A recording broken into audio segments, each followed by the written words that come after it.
On this spot, on November 17, 1995, the discovery of 6 bizarre murders brought the existence of the Omega Beta tape to the attention of authorities.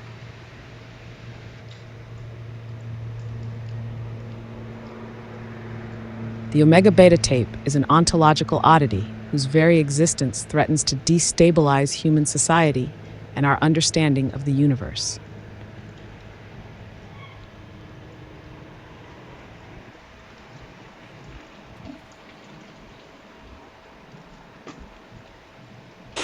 Please, God.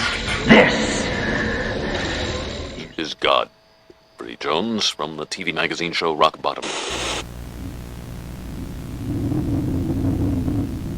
File 118C.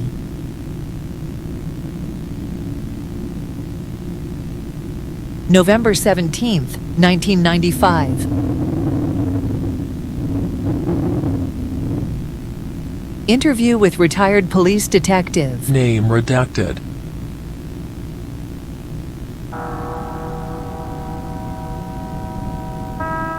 Nobody ever liked him.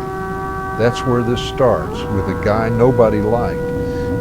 Cops, you know, we can be a conservative crowd. Not a lot of astrology or numerology. Superstition, sure, but for Detective Peter King, it went past that. He was into all that paranormal crime psychology stuff. Serial killers, cults, shit like that. How to identify them, track them, break them down. But you'd see weirder stuff on his desk too. Big leather-bound books that looked like Bibles written by angry mathematicians. Nothing any of us normal cops understood. We'd ask him what it was for, and he had this whole theory in his head, half-baked but persistently present, about how everything in the universe was connected. So knowing any of those great cosmic secrets could actually impact our real lives and real cases. Talk like that gets you a reputation, and before long, King was in a position where everybody was happy to offload their weird cases onto him. And I shouldn't have to tell you, this city has more than its fair share of weird cases. You know what I'm talking about. Buildings that appear and disappear. People getting swallowed up unidentified holes. Folks that don't look quite human.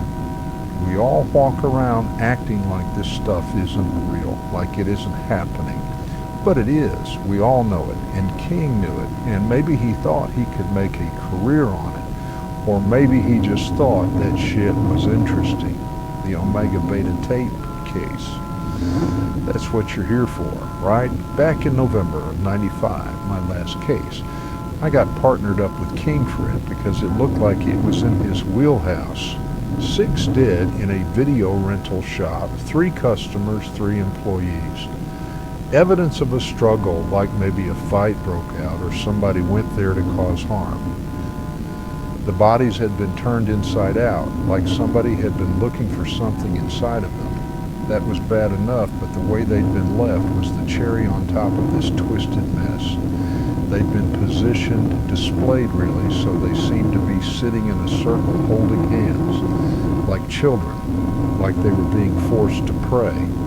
Maybe it sounds silly now, but it really gave some of the guys the creeps. Hell, it gave me the creeps. It wasn't even the way they were sitting so much as what it said about the person who'd done it. The screwed up, bent perspective necessary to motivate such an action. Beyond the placement of the corpses, there was a bunch of witchy occult symbols painted up around the place, which looked fresh, and a single witness, some street junkie who'd been sitting out back in the alley. Some scrawny little twerp with a history of B&Es and a couple minor assaults. I asked our witness a few questions and it was going nowhere, until King noticed this tattoo on his arm, like a circle inside a couple of triangles, somewhat matching some of the stuff that had been graffitied on the crime scene. King saw that and he went off. It was ugly. He started beating on the junkie, hitting him hard, smacking him around. I had to pull him off the guy at one point. I thought King might kill the little rat. The junkie starts talking like he's in a science fiction movie, warning us about something bigger than the space between the stars and some alien thing that's hungry to turn us all into itself. He says this thing is breaching into our world like a whale coming to the surface of the sea. Crazy shit. I remember he said, we ain't the sky or the sea. Our world, our whole universe, we're just the surface, the thin line that separates the two. All these years later, and I still remember that. Can't imagine why. The little junkie, he tells us that he was out behind the video shop the whole time, half listening at the back door while he was riding his horse. He said he heard somebody found a tape, a rare tape, in the video shop's return slot, and then all hell broke loose. He said the one who'd recognized it had called it the Omega Beta tape, and when King heard that, he got this look in his eyes like he'd been waiting years for somebody to say those exact words. Eventually, we had to leave the boy be, or else King would have killed him. His interrogation techniques were getting more brutal as the night went on, and I didn't know how to control the man. Not that it mattered. As soon as he was alone, the little junkie slit his own wrists on his bunk. Let out over a couple of hours, but still, he lit some kind of fire in King. Eventually, we figured out that we had the numbers wrong, and the bodies had been misidentified. It wasn't 3 dead employees and 3 dead customers. It was 4 customers and 2 employees. The other one had gone missing. That's who we needed to find. Tamara Lang.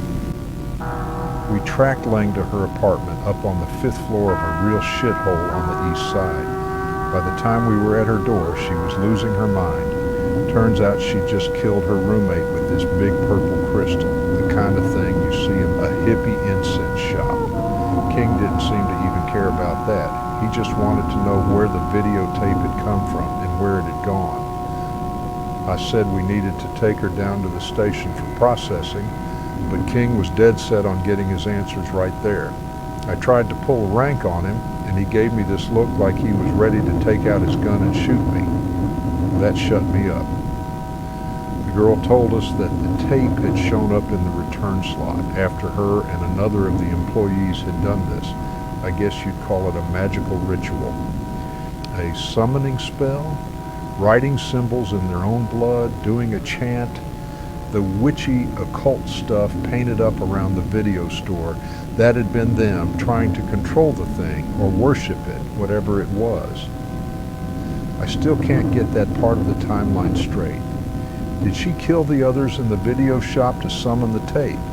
Or were those murders committed after the tape arrived as a response to its weird subconscious influence? I suppose we'll never know. She said that she'd found the tape because the tape was always looking for its next home, a place to be, and she said it wasn't really a videotape, it was a bomb, something that could blow a hole in the wall that separates the real world from the imaginary one. She was practically frothing at the mouth, talking that crazy talk. But King was eating up with a spoon, taking notes, asking questions.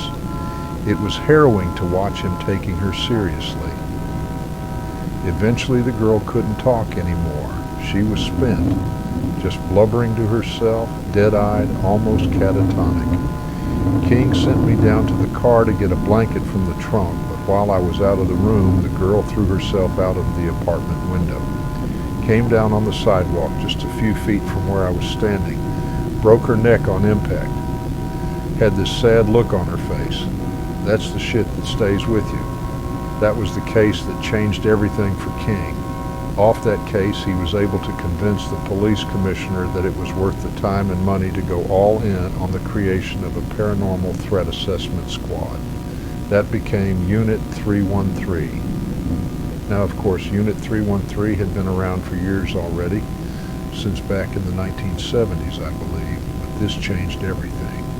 It took the unit out of the primary chain of command of the VPD, made it so they answered to nobody. Previously, they'd mostly just investigated and cleaned up crime scenes. Now they were part of some sort of agenda, but you had to be part of their team to know the full story. Everybody else was just fed partial versions of mostly redacted information. Their true mission was on a need-to-know basis, and most of us were happy enough that we didn't.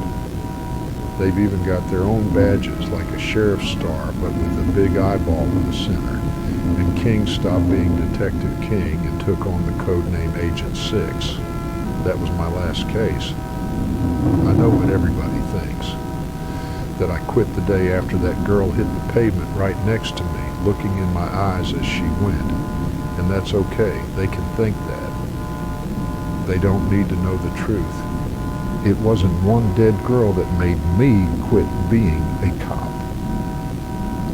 The truth is that in that moment, I could see what was coming. I could see all of this, a burning horizon heading towards us, inevitable as the dawn. There's something from outside this world trying to get in. That girl knew it, and King knows it. I know it too. That's why I drink. That's why I quit the force. I don't need to be working with anybody looking to aid or even investigate that thing. I don't know what we're supposed to do in the face of that kind of onslaught. Something larger than the concepts of space and time. There's a type of man, he sees this thing out there, and he thinks to himself, I can understand that. I can measure it, quantify it, put it in a box. He doesn't understand that when you're looking at that thing, it's looking back into you. And when you reach out to touch it, it reaches into you. He thinks he can put a leash on it, but that thing, it's an infection. It gets into you and it changes you. I saw King that day and I saw all this happening. The promotion, the creation of the special unit with their little code names and their inevitable corruption. How they'd be changed by what they saw. You can't help it. That's just human nature. We're affected by things.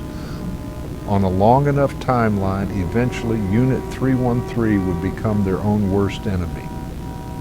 So I took early pension and found a quiet room in which to drink myself to death. That's this one, where we're sitting now.